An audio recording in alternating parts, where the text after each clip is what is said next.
Hello everyone, this is HJ Halloween, and today I am back with the 5th edition to the Spirit Halloween 2018 Prop Idea Series. Before we get started, make sure that you subscribe so that you don't miss new episodes in the Prop Idea series every Saturday. And also go ahead and follow me on my Instagram for some cool sneak peeks. I try to post as much as I can over there. I do a lot of cool stuff over on my Instagram. And also, don't forget about the contest that is going on where you can leave your own idea in the comment section of any prop idea video. And if it's my top 5 favorite, then I will draw it out and put it in a bonus episode where you will get a shout out and everything, so make sure that you leave your own idea if you have not already. So now that we've gotten all of that out of the way, today's episode is on head spinners. And the reason that that's plural there is because this is a concept that really could be made into a multitude of animatronics. As you can see, I have a pumpkin one and a witch one here, and it's pretty self-explanatory. They have a face on one side that is more friendly and not scary, and then they turn to expose one that is a little bit more demonic and evil.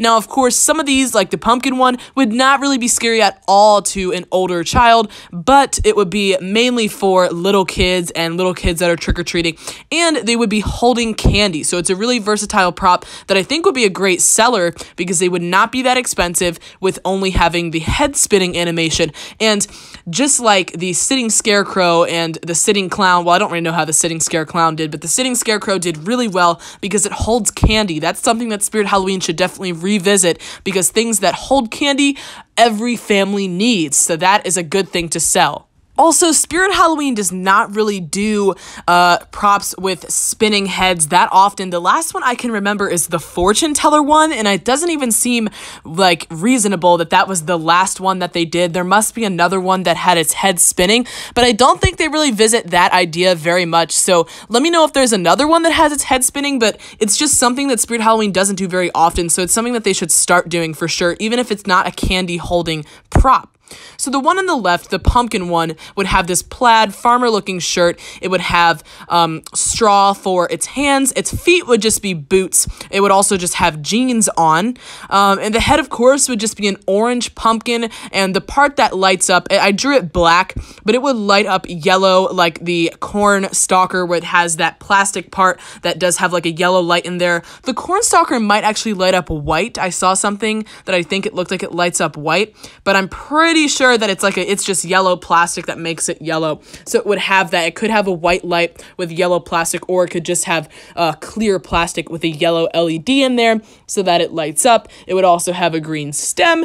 And then when it spins around, and the spinning on these does not have to be that fast, but the quicker it is, the more scary it is. But this one would definitely be the most kid-friendly option out of all of the possibilities here, because it would just have a pumpkin face that's, again, lights up yellow, that just looks like it's a little bit more angry and has like a very rigid like mouth looking thing. So it would not actually be scary really at all, but I think it would definitely be a kid-friendly one, and I think a lot of people like to purchase the kid-friendly ones more than the ones that are very spooky, because not as many people actually do like a haunted house sort of thing.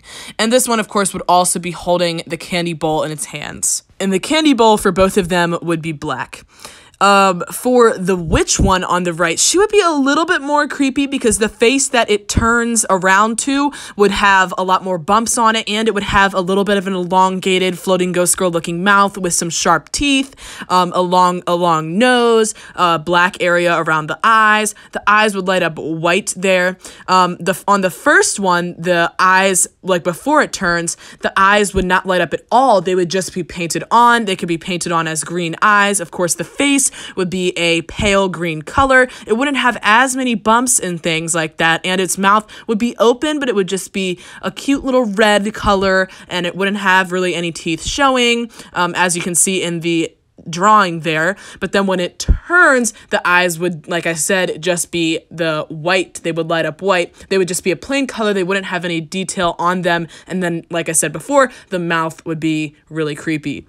It would also have a witch hat on that curves a little bit. We really don't see that many witch animatronics at Spirit Halloween, so especially ones that are just classic witches. Like we did see the flaming Black Widow witch, and we also saw the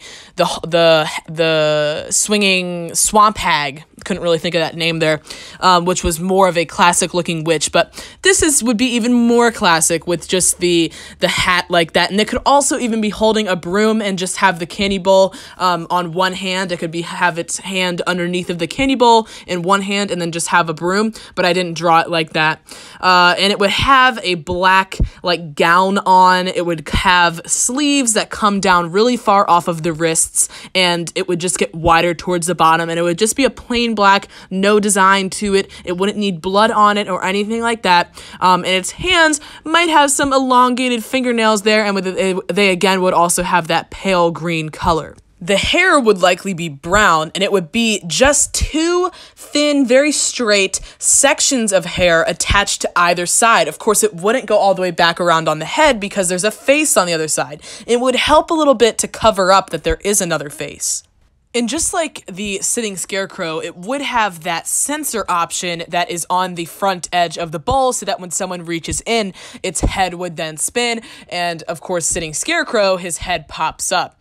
But I found that sitting scarecrow's sensor, since it was a shadow, it was a light detecting sensor, you had to have a light on top of him, and that is kind of difficult to get a light that is perfectly on that bowl, and also it doesn't pick up as well when it's not a very bright white light. So I ended up having to use step pad for him both of the years that I've had him, and because of some of that, I am replacing him with a different animatronic next year. So I think that these ones should use IR sensors. An IR sensor is an infrared sensor, and it can detect infrared radiation, heat, and the motion of an object. So that's a lot going on there. I'm not 100% sure what is used on the infrared sensors on Spirit Halloween animatronics. There are quite a few Spirit Halloween animatronics with infrared sensors on them, and it's seeming like they're leaning towards using them more often with newer animatronics. So and I know from experience that they are much more effective at detecting a person being there than the shadow ones, the light ones, because of course they're completely useless at night because there is no light, so there's no shadow. So those ones are just completely pointless, and that's the main reason that I've had to use step pads for basically every single animatronic. The infrared sensors have some downsides. They don't work 100% of the time. They are actually a lot more sensitive, so they go off sometimes when it's like, why did that just happen? No one was there. But they're definitely better with that than sound sensors, and I think a bigger deal would be the fact that a person standing over the candy bowl, their heat or whatever the thing is detecting, that would set it off because they are a lot more effective, so a person that's standing there might accidentally make it go off, but I don't think that would be super significant in the grand scheme of things. I would assume they're also slightly more expensive than most sensors, and they also jut out. They're like a little black dome thing,